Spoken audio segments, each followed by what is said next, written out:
para que tú te puedas mover con libertad, para que tú ya no te muevas en esta superficie, sino que te muevas sobre una agua, la cual yo voy a establecer. Dios es eterno. Dios quería que el pueblo de Israel entrase en una profunda, aleluya, examinación en lo que era la palabra, en conocer exactamente a quién buscaba y para qué buscaban a Dios. Decían, porque los samaritanos decían que había que adorar en el monte Gerizim, pero los judíos decían que había que adorar en Jerusalén. Entonces, cuando el momento determinado Cristo habla con ella, le dice: ustedes no saben lo que adoran. Hola, Dios te bendiga, Dios te guarde, te habla Daniel Jiménez. Para mí es más que un placer y un gran beneplácito poder saludarte desde la plataforma Excelencia Cristiana Televisión. Estamos una vez más en tu segmento Saliendo del Anonimato. Y como siempre, no estamos solos. Nos acompaña un ministro, la cual Dios va a depositar una palabra extraordinaria. Y también me acompaña el que siempre está aquí. Ustedes lo pueden ver. Él se va a presentar. Dios le bendiga, mi gente, que la paz de Dios sea con ustedes hoy, mañana y siempre. Estamos aquí, su hermano Miguel Peralta, en este espacio Saliendo del Anonimato. Como siempre, tenemos un invitado, la cual yo sé que hay una palabra muy transformadora que Dios va a depositar sobre cada una de esas personas, la cual nos estarán escuchando, nuestro hermano. Muy buenas tardes, mi nombre es Joel Hernández, siervo de Jesucristo, y verdaderamente que es un beneplácito estar compartiendo con cada uno de ustedes. Amén, amén. No te muevas de donde tú estás. Hay una palabra la cual Dios va a depositar en tu espíritu. Amén. Vamos a concederle la oportunidad a nuestro hermano para que así él pueda depositar en los corazones aquella palabra que Dios hoy trajo. Aleluya. Dios le bendiga una vez más. Estamos por aquí. Realmente para nosotros es un privilegio, es un gozo de parte del Todopoderoso estar transmitiendo una palabra a esas vidas que nos ven del otro lado de la cámara. Y vamos a entrar inmediatamente en materia con lo que es la palabra del Señor. Yo quiero que usted se ubique conmigo en el capítulo 17. Si usted que tiene Biblia ya, aleluya, usted se ubique conmigo en el capítulo 17 del Evangelio según Juan. Aleluya. Luz. Vamos a leer inmediatamente la palabra del Señor. Aleluya. Sea Cristo glorificado. Capítulo 17 a la altura del verso, aleluya, a la altura del verso 3. Sea Cristo glorificado. Y por ser palabra de Dios la tenemos leída en el nombre poderoso de Jesús. Amén. Amén. Amén. Dice así, dice, y esta es la vida eterna, que te conozcan a ti, el único Dios verdadero, y a Jesucristo a quien has enviado. Oiga bien esta palabra. Dice, y esta es la vida eterna, que te conozcan a ti, el único Dios verdadero, y a Jesucristo a quien has enviado. Aleluya. Wow. Yo quiero ponerle como tema a esta palabra que voy a impartir en esta preciosa y hermosa tarde, el conocimiento de Dios. Sea Cristo glorificado. Como nosotros en momentos determinados hablamos de la palabra conocimiento, la palabra conocimiento tiene diferentes clases de connotaciones. Pero, ¿qué sucede? Antes de comenzar a hablar con respecto al conocimiento de Dios, vamos a dar una breve introducción de lo que es esta lectura, la cual estamos leyendo aquí, y también de este libro. Conocemos que el libro de Juan fue escrito por el apóstol Juan, ya que muchas personas confunden a Juan el apóstol con Juan el Bautista. Aleluya. Ya que ambos tuvieron una participación en lo que es el ministerio del Señor Jesucristo. Pero ¿qué me llama la atención? Me llama la atención que aquí en el capítulo 17, verso 3, aleluya, el mismo Jesús está expresando, está orando por sus discípulos. Aleluya. Y cuando Juan comienza a expresar aquí lo que Jesús está haciendo, dice que Jesús expresa una palabra y dice, y esta es la vida eterna, que te conozcan a ti, el único Dios verdadero, y a Jesucristo a quien has enviado. Ahorita le dije que la palabra conocimiento tiene diferentes clases de connotaciones. La Biblia está escrita en sus tres idiomas maternales, que son el hebreo, el griego y el arameo. Y para nosotros conocer a ciencia cierta lo que quiere dejar dicho las escrituras, tenemos que verdaderamente buscar lo que es el significado de la palabra conocimiento en cuanto al término bíblico. Y aquí la palabra conocimiento en cuanto al término bíblico, como ahorita le dije, tiene 3 connotaciones en el griego, porque el Nuevo Testamento está escrito en griego. Aleluya. Y por lo tanto aquí la Biblia, cuando Jesús habla de que te conozcan a ti, o sea que la vida eterna consiste en que conozcan a Dios, está hablando realmente de un conocimiento especial, de un conocimiento se refiere al conocimiento del Todopoderoso. Aleluya. Pero esos 3 conocimientos vamos a desglosarlo. En primer lugar está la palabra de conocimiento, la palabra aistanestais, que viene del griego de la palabra aistanestais, que es la palabra en cuanto al conocimiento de lo que se escribe, el conocimiento de la historia. Aleluya. Muchos de nosotros hemos conocido grandes personajes de la antigüedad mediante lo que se escribió de ellos. O sea, muchas personas se escribió algo de ellos y nosotros conocemos y hemos oído de su vida, de su historia, aún hasta de momentos que ellos pasaron por lo que se escribió de ellos. Está el segundo conocimiento, que es el conocimiento adonkeín, es el conocimiento sobre las opiniones, es el conocimiento que conocemos de una persona mediante lo que se opina de ellos. El mismo Cristo en una ocasión se preocupó por este conocimiento, a tal magnitud que preguntó y dijo: ¿quién dice la gente que soy yo? Y inmediatamente los discípulos comenzaron a responderle. Uno dicen que tú eres Elías, otros dicen que tú eres un profeta de lo que había de venir. Aleluya. Y este es la clase de conocimiento, que es el conocimiento de las opiniones. Pero está el último conocimiento, que es el conocimiento quinosco. Aleluya. La palabra quinosco significa el reconocimiento de la verdad por experiencia personal. Ginosco no necesita que nadie, aleluya, se entere de él por lo que se escriba, ni tampoco necesita que nadie se entere de él por lo que se diga, sino que es una relación personal con él. Y por eso que yo vengo a hablarte con respecto de este conocimiento. Cristo en una ocasión le habló de este conocimiento a los escribas, a los fariseos, y en una ocasión le dijo una palabra en el capítulo 8, aleluya, verso 44 del mismo libro de Juan, aleluya, y le digo que en el verso 32, perdón, le dijo: y ustedes conocerán la verdad, y la verdad entonces los va a hacer libre. Tú quizás te preguntarías, Daniel, y diría: pero ¿cómo Cristo le está diciendo a los escribas, a los fariseos, que ellos iban a conocer la verdad? Personas que eran doctores de la ley, personas que en momentos determinados tenían un vasto conocimiento de la Torá. Entonces Cristo le está diciendo que ellos iban a conocer la verdad. Aleluya. Lo que pasa es que de la clase de conocimiento que Cristo aquí le estaba hablando, no era con respecto a ahí, que es el conocimiento de lo que se escribe. Le estaba hablando del conocimiento de una relación personal con Dios, porque aunque ellos tenían el conocimiento de la Torá, les faltaba tener una convivencia con el Dios de la Torá. Wow, y por eso que entonces que Cristo le dice esta palabra y le dice: ustedes van a conocer la verdad, y esa verdad lo va a hacer libre. Entonces, muchas personas comprenden y entienden que el conocer a Dios es tú saberte la Biblia. Aleluya. Y el conocer a Dios está bien, sí, conocer la Biblia, pero tener una relación con el Dios de la Biblia. Oh. Muy poderosa esa palabra. Entendiendo algo, ministro, y es que el conocimiento mayormente viene de la expresión o de lo que nosotros podemos manifestar en nuestro diario vivir. Hay personas que verdaderamente quieren conocer, pero no les gustan indagar, no les gusta mayormente irse a profundidad a lo que ellos mayormente quieren conocer. Y analizando bien las Sagradas Escrituras, nos hemos dado cuenta que Dios, o el propósito que mayormente quiere manifestar en el hombre, es que el hombre aprenda quién es Él. ¿Por qué? Porque no podemos clamarle a un Dios que desconocemos.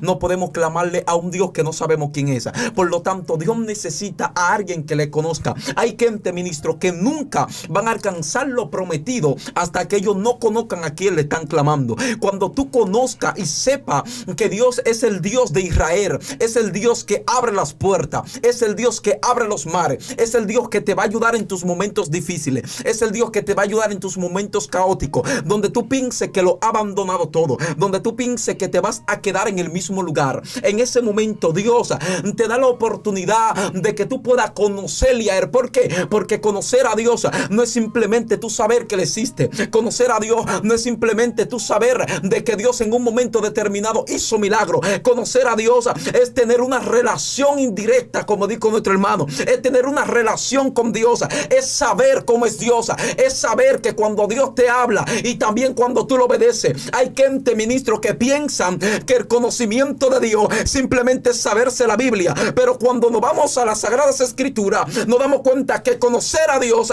es obedecer sus mandamientos. Conocer a Dios es obedecer sus preceptos. Y hay gente que necesitan obedecer para poder comenzar a tener una relación con Dios.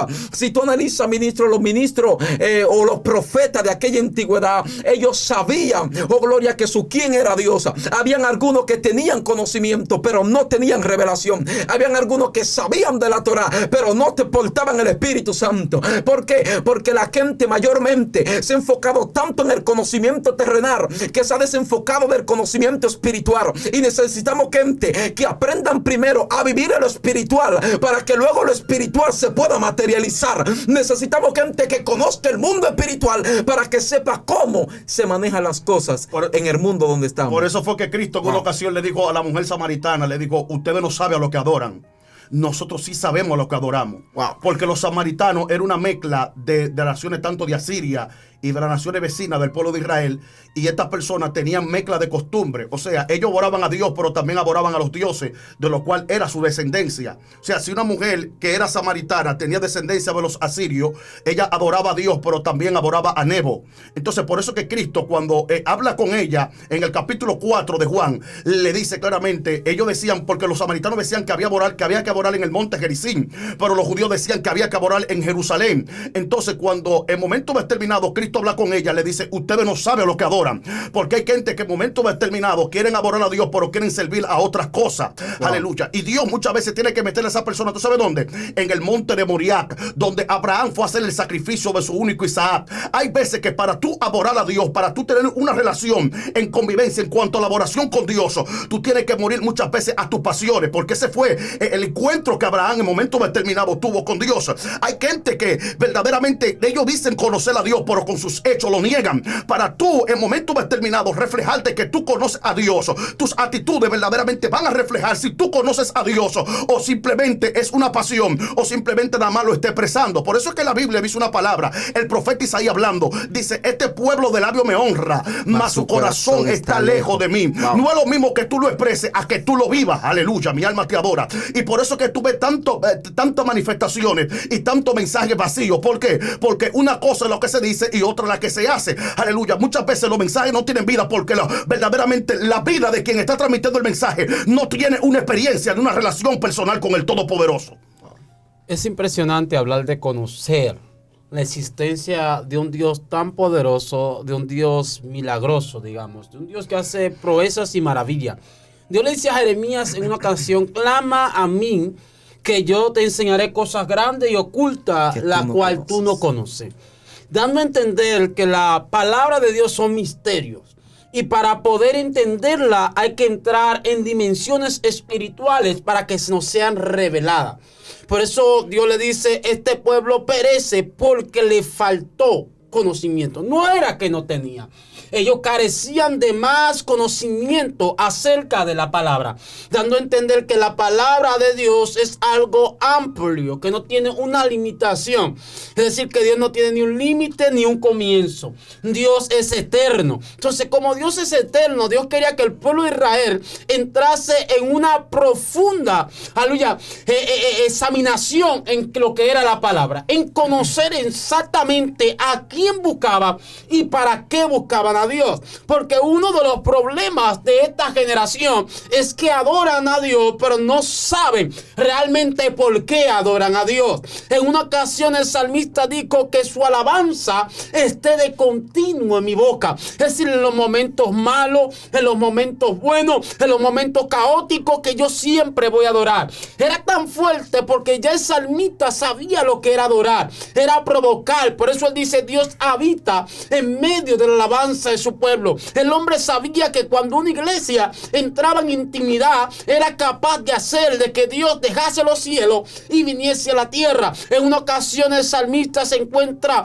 oprimido, el salmista se encuentra ante la espada. Le dice, Dios mío, saca mi alma de la cárcel para que te adore. Parece que el salmista entendía que si no adorare, el cielo no se iba a abrir a su favor, que si él no adorara, el cielo no iba a traer respuesta. Entonces, si la iglesia iglesia conociese el misterio de la adoración, entendería por qué adoramos, entendería por qué exaltamos al Dios de los cielos. Si notas, el pueblo de Israel, después que cruzan el mar Rojo, la Biblia enseña que cantaron cánticos. Alabado sea el Señor. Dando a entenderle al diablo, a los demonios, el mal no nos pudo parar. Es decir, que cuando una mujer o un hombre entiende quién es Dios en su vida, entiende realmente para qué Dios lo llamó. Alabado sea el Señor. Porque hay personas que aún estando en el evangelio no saben el significado por qué están.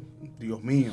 No saben para qué Dios lo estableció ahí. Hello. Dios no te estableció para que cantes. Dios no te estableció para que prediques. Dios no te estableció para que seas pastor, sino para que seas salvo.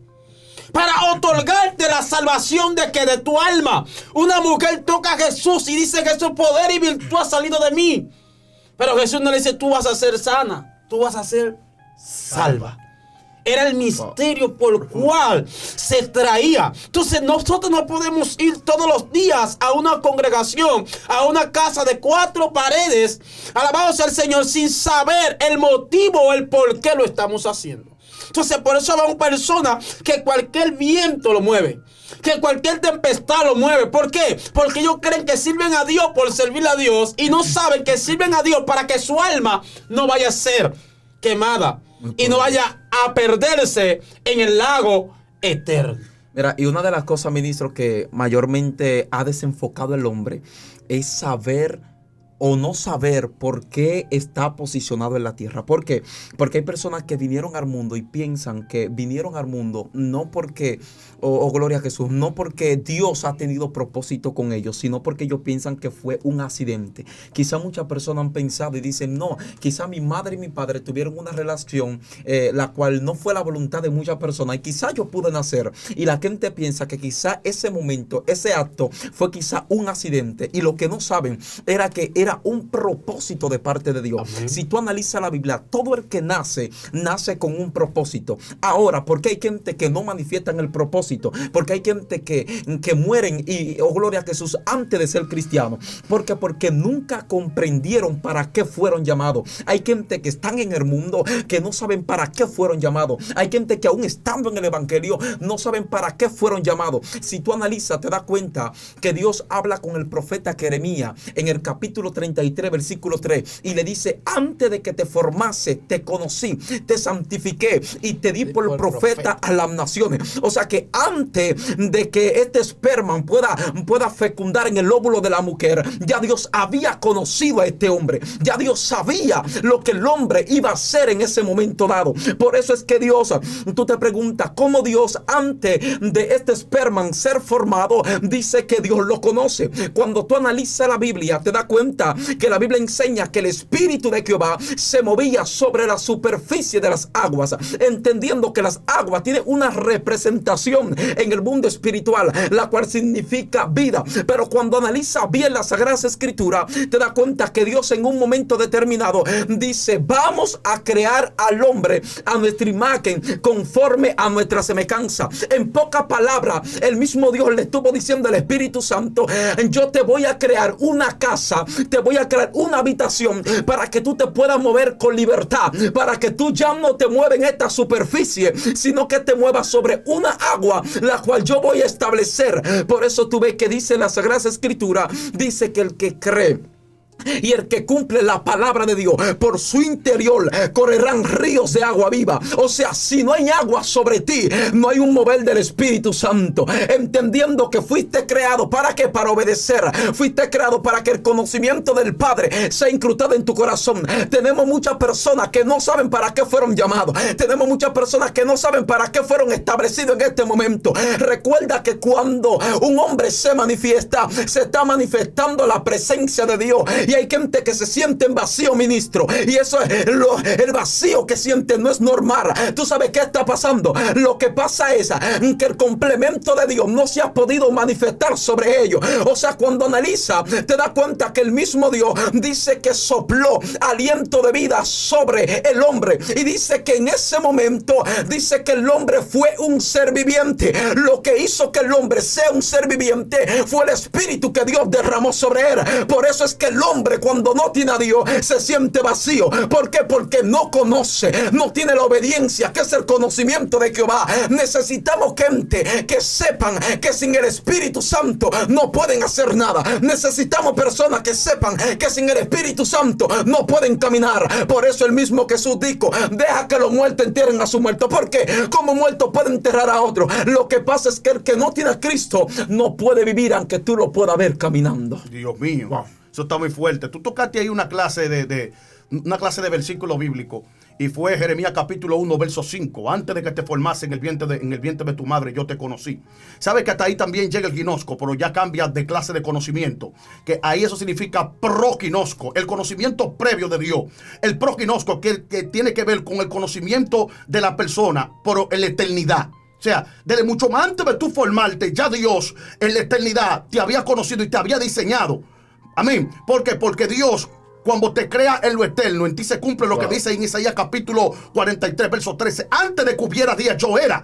Y no hay quien de mi mano libre, porque lo que yo hago, ¿quién lo estorbará? Llega un momento determinado que nosotros, por la falta de experiencia, no tenemos un ginosco o no conocemos a Dios. Entonces, Jeremías, Dios le estaba diciendo a Jeremías que antes de que Jeremías se formase, ya Dios tenía un proginosco con él. David también tuvo un proginosco, porque David dijo: mi embrión vieron tus ojos. ¿Cómo tú tienes memoria? ¿Cómo tú tienes capacidad para recordar de que tu embrión, tú siendo un embrión, vieron los ojos de Dios?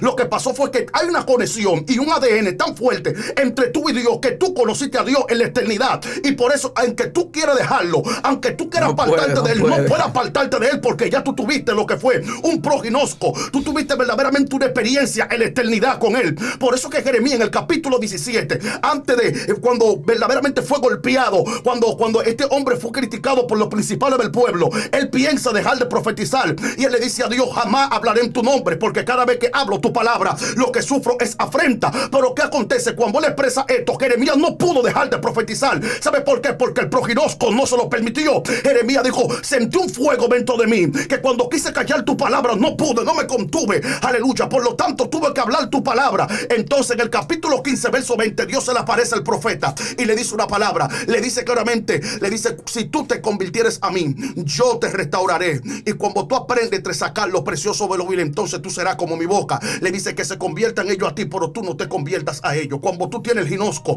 aquel verdaderamente tiene que adquirir el conocimiento de Dios de ti, pero tú nunca te vas a ir verdaderamente a las cosas que están las personas impuestas a hacer. Wow. Tocaste otro tema, Daniel, también que me llamó mucho la atención. Fíjate en algo, mira, muchas veces nosotros hablamos de personas de que Dios lo usa, o de personas que tienen los dones, de personas que en momentos determinados entienden que el crecimiento espiritual consiste en que Dios te use, o en que tú escales en un nivel espiritual muy alto, y la gente está muy equivocada. El crecimiento espiritual no consiste en los dones que tú tengas, o en el nivel espiritual en el cual tú te desarrolles o operes. El crecimiento espiritual verdaderamente consiste en la relación aún más cercana que tú tienes con Dios. Porque Job era un hombre que ayunaba, Job era un hombre que ofrecía sacrificio, pero sabe una cosa, Job tenía un problema: Job no conocía a Dios. Y quizás tú me preguntes, me dirás: varón, pero ¿cómo así? Job no conocía a Dios. ¿Sabe por qué Job no conocía a Dios? Porque era un hombre que hacía sacrificio por si alguno de sus hijos o alguien de sus cercanos había pecado contra el Todopoderoso. Y aún así, como quiera, Dios verdaderamente lo sometió a un proceso, porque lo que te enseña quién es Dios es el proceso. Cuando fue sometido al proceso, el mismo Job, acabando de salir del proceso, expresa una palabra. Dice: de oída yo te hubiera oído. Dice: pero ahora mis ojos te ven. No es lo mismo verdaderamente que te hablen del Todopoderoso a tú tener una experiencia de relación con él. Porque hay gente que muchas veces dicen que Dios sana, pero nunca han estado enfermos y han sido sanados por Dios. Wow. Hay gente que muchas veces dicen que Dios suple, pero nunca se han visto en el hacer. Aleluya. Para entonces decir que Dios suple. Por lo tanto, ahí es que se basa el conocimiento de Dios, en las experiencias, en lo que tú desarrollas en el día a día, en lo que pasa con tu vida, en lo que pasa en tu diario vivir. Una persona que no tiene experiencia con Dios, una persona que no tiene esa vasta cercanía con el Todopoderoso, inmediatamente comienza a caminar de una forma muy errónea. Y cuando le hablan, porque hay gente que no ve nada más los testimonios de otros. Eso es así. ¿Qué tú me dices de eso, Daniel? Muy fuerte. Hay gente que dice: no, porque fulano de tal, Dios se le apareció en el monte, por ahí a ti se te apareció. Todavía. Hay gente que dice: no, porque hay fulano de tal, Dios verdaderamente lo usa en tal dimensión, por ahí a ti te usa. Cada uno de los antiguos siempre se preocuparon en tener un conocimiento. A Salomón se le apareció en el monte Gabaón. A Moisés se le apareció en el monte Sinaí. Cristo se transfiguró allá lo que es en el monte de la transfiguración. Y si comenzamos a ver, aleluya, cada uno de los antiguos, ellos tuvieron una relación personal con el Todopoderoso. De Daniel, del profeta Daniel, ni se diga. Era un hombre que tenía una relación tan grande que cuando el ángel se le apareció, le dijo: tú eres muy amado en los cielos. O sea, cuando tú tienes una relación con Dios, verdaderamente, aleluya, en eso consiste lo que es el crecimiento espiritual. No es que Dios te use, porque los dones dicen quién es Dios, pero los frutos dicen quién eres tú. Amén. Dios. Oye, esta palabra está demasiado picante, demasiado fuerte, ministro. Pero hemos llegado al final. Wow. Aleluya. No nos hubiésemos gustado que se acabe, ministro, porque aún esta palabra está transformando la vida de aquellos oyentes. Pero hemos llegado al final. Vengo a decirte y quiero pedirte un gran favor, y es que te suscribas al canal Excelencia Cristiana Televisión y que por favor active la campanita para que te lleguen todas las notificaciones y puedas disfrutar una vez más de nuestro contenido. Recuerda compartir este video en todas tus plataformas para que otras personas puedan ser bendecidas como tú también fuiste bendecido. Dios te bendiga y Dios te guarde. Shalom.